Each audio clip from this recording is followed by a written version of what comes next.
So when we did our mock draft, we kind of said that Will Levis should have been drafted by the Indianapolis Colts at the number 4 pick. I believe we both did, if I'm not mistaken. Because I had Anthony Richardson going to the Falcons. I'm not sure where you had Richardson going. The first round. Okay, yeah. So we both thought that Will Levis deserves to be a top 4 pick, and then he fell all the way down to the second round. And so we were thinking, Ryan Tannehill, what's his future like? I think Ryan Tannehill should have been gone probably at the end of this year, at the end of last year. Wasn't very good. I think it was time to move on. They decided to stick by him, and so they still drafted a quarterback. But what a day for Will Levis. Levis threw for 4 touchdowns in the 28-23 win and is already named the starter for Week 9, barring any unforeseen circumstances with sudden injuries or Ryan Tannehill making a miraculous comeback from injury. So I want to know, on a scale of 1 to 10, how impressed were you with Levis's performance on Sunday? 9.5. I mean, the guy really, he had 4 touchdown passes. It wasn't like he dinked and dunked and they broke tackles and ran for a long touchdown. He threw the ball in the air on the first one, at least 50 yards. And he hit Hopkins right in the hands. I think all of his touchdown passes were very impressive. 3 of them were very long. The fourth one wasn't all that long, but it was a very nice pass. So I give the guy a lot of credit. I think I don't know why he hasn't been in there sooner.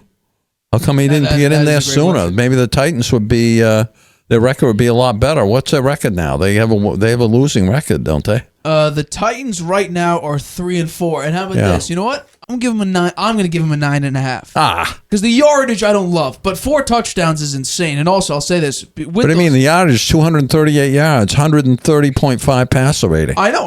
But I'm talking about it was like a 350-yard performance, which is going to be incredibly hard to do. But I will say this. Will Levis joins only 2 other quarterbacks, Fran Tarkenton and Marcus Mariota, as the only quarterbacks to throw 4 touchdowns in their NFL debut. Oh. So he was doing stuff that not many quarterbacks have done in the league. The other thing I'd say about the yards, I mean, the Titans are basically a running team, right? They have Derrick Henry, so it's not like they were going to throw the ball every play anyway. Yeah. So to get 4 touchdowns and 130.5 passer rating and have 19 out of 29, I'd say the kid really started out great, and I'm sure he's gonna be the starter the rest of the way. I'd say goodbye to Ryan Tannehill. Bye, Ryan. You're done. That's the end of your career. He's old anyway. Career. He's old, right? How old is he? Career. That's crazy. I think isn't he his late 30s? Ryan Tannehill is 35 years old. Oh, 35. Well, maybe he's a backup somewhere. Wow. I was already saying goodbye. I don't think he's going to be a starter anymore. He plays poorly. I mean, he throws a lot of interceptions. He makes a lot of poor decisions. He has not been a good quarterback the last few years. He was pretty good. He was pretty good the first year he got to the Titans. Yeah. I believe he set an NFL record for passer rating in a season. I might be wrong with that, but I'm pretty sure he's fallen apart since then. I will agree with that. He has not been good, and especially, I understand, he led the Titans to the number 1 seed in 2021. Did we see how he looked in that playoff game? His first pass was an interception. He had 3 interceptions in that game. Horrible. I'll agree with you. Will Levis, what he showed this past weekend against, and people are going to say, it's the Atlanta Falcons. They can't possibly have a good defense. They're ranked number 6 total defense. Yeah. So he was tearing up. And by the way, their main source of great defense is having a great passing defense. They're 8th in passing defense. So he was lighting up a pretty good pass defense team. Yeah, he was using his big weapon, D-Hop, too. Yeah. D-Hop must be pretty happy. He turned the clock a couple years. That's his best game in a long time, 3 touchdown passes. And what's crazy about it is this is like a Randy Moss number. So he had 6 targets, but look at this. 4 catches, 128 yards, 3 touchdowns. That's like Randy Moss on the Vikings. Having 32 yards a catch. And 3 touchdowns. He only had 3 out of 4 were touchdowns, and they were long passes too. There was one short one, but he had several bombs like very deep. I'll bring up the actual number right now and how many he actually attempted last Sunday. This past weekend he attempted 8 passes deep, completed 3 of them for 3 touchdowns. His average depth of target 35.6 yards. The dude was slinging the football. Yeah. I mean, it was incredibly impressive. Not accurate, only that, very accurate. And what is extremely important for young quarterbacks, and this happened not to the same extent, at least in this game, that Mac Jones had. I always bring to Mac Jones because based that rookie year, the play action was working beautifully. They did play action on nearly 52% of Will Levis's dropbacks because it was working. Because Derrick Henry was able to run the ball, 22 carries, 101 yards. So when you have that beautiful blend of offense where you can run the ball very effectively and you could also throw the hell out of the football, this is the perfect recipe for success. We'll see how they do going forward here. I mean, it's as I say many times, a very small sample, one game. That is true. And who do they have next? Who are the Titans playing? So they play on Thursday night. We'll make our picks. I don't have a lower third for this, but we make our picks. They play Thursday night at Pittsburgh. So after the show, we'll make our picks on who wins and who covers what's the score. We'll do that at the end of the show. But they do play at Pittsburgh. Kenny Pickett was dealing with an injury in this past game. Mitch Trubisky had to come in. Kenny Pickett is good to go for Thursday night. But I'll say this. Desmond Ridder, I think he dealt with an injury, but when he was in, he was not great. He was not very effective. And I understand. No, Tyler Heineke came in. Taylor Heineke, he played pretty well. He played a lot better. He literally put the Falcons back into the game. He made some very nice passes too, right? Very close passes, and the guys caught them. I thought he played very well. I think he's a decent quarterback, Heineke. Oh, I mean, he has this sort of. I mean, we saw it all the Commanders several times. He would come into the game and just sort of.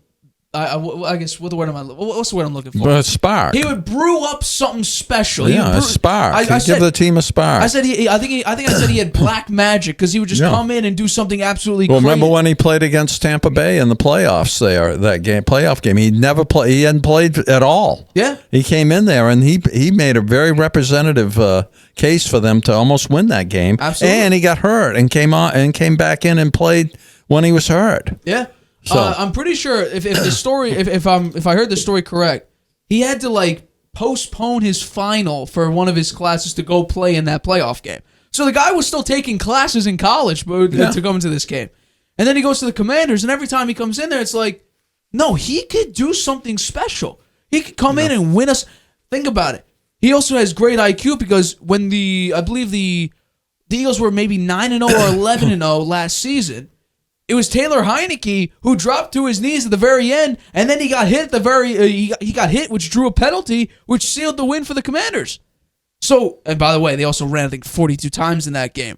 But Taylor Heineke is not a bad quarterback. The end of his run was a little bit weird with the Commanders. They put Carson Wentz back in. That was strange. I didn't understand that. It was very, very weird. But Desmond Ridder did not have a very good game, and I think we could all acknowledge he's probably not the answer at quarterback. If I had to take a guess, they'll probably be looking for a quarterback in this draft. I say Heineke gets the start next week.